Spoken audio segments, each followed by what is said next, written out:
বিলোনিয়া মহকুমার কৃষি পরিকাঠামোয় এক বড় বিনিয়োগ করল রাজ্য সরকার। সোমবার কৃষিমন্ত্রী রতনলাল নাথ বিলোনিয়া মহকুমায় মোট 8,17,00,000 টাকা ব্যয়ে নির্মিত 3টি গুরুত্বপূর্ণ প্রকল্পের আনুষ্ঠানিক উদ্বোধন করেন। নতুন এই পরিকাঠামোগুলোর মাধ্যমে স্থানীয় কৃষকরা আধুনিক চাষাবাদ, গবেষণা এবং উন্নত প্রশিক্ষণের বিশেষ সুযোগ সুবিধা পাবেন।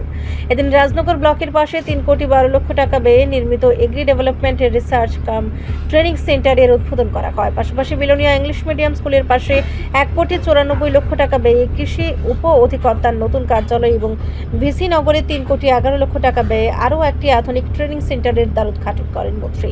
অনুষ্ঠানে কৃষকদের আয় দ্বিগুণ করার লক্ষ্যে সরকারের দৃঢ় সংকল্পের কথা তুলে ধরেন রতনলাল নাথ। বলেন, আধুনিক কৃষি যন্ত্রপাতি প্রদান থেকে শুরু করে প্রয়োজনীয় প্রশিক্ষণ সব বিষয়েই সরকার কৃষকদের পাশে রয়েছে।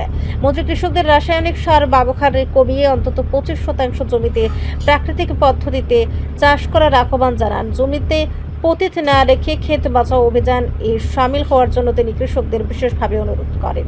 উক্ত অনুষ্ঠানে উপস্থিত ছিলেন দক্ষিণ ত্রিপুরা জেলা পরিষদের সভাধিপতি দীপক দত্ত এবং বিধায়ক স্বপ্না মজুমদার। তারা কৃষকদের বিভিন্ন সরকারি প্রকল্পের সুবিধা নিয়ে স্বাবলম্বী হওয়ার বার্তা দেন। রাজনগর পঞ্চায়েত সমিতির চেয়ারম্যান বিশ্বজিৎ নাথের সভাপতিত্বে আয়োজিত এই অনুষ্ঠানে স্বাগত ভাষণ দেন কৃষি অধিকর্তা ডক্টর ফণীভূষণ জমাতিয়া। প্রশাসনের আশা, এই 3টি কেন্দ্রের মাধ্যমে বিলোনিয়া মহকুমায় কৃষি ক্ষেত্রে নতুন কর্মসংস্থান ও গবেষণার সুযোগ তৈরি হবে।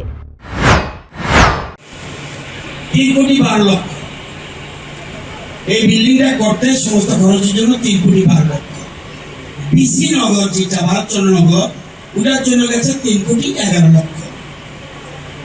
ডিডিও অফিস কাজ সম্পূর্ণ হয়নি, দুতলা পর্যন্ত কমপ্লিট, প্রায় 2 কোটি। আরো কিছু টাকা আমরা সেখানে খরচ করব, কারণ কৃষিকে আরো মজবুত করতে হবে। কৃষকরা শক্তিশালী হবে, কৃষকদের যদি আয় বাড়ে তাহলে রাজ্যের এবং দেশের অর্থনীতি মজবুত হবে। সেই জন্য দেশের প্রধানমন্ত্রী সবচেয়ে বেশি গুরুত্ব দিচ্ছে কৃষকদের, সবচেয়ে বেশি। একটু আগে আপনাদের সভাধিপতি, জেলা সভাধিপতি বলেছেন কি কি আপনারা যন্ত্রপাতি, কৃষি যন্ত্রপাতি পেয়েছেন। দরকার আরো প্রচুর দেব, কিন্তু কাজটা করতে হবে। কারা কারা কৃষক হাত তুললো দেখি। রিপোর্ট সংবাদ প্রতীক্ষা।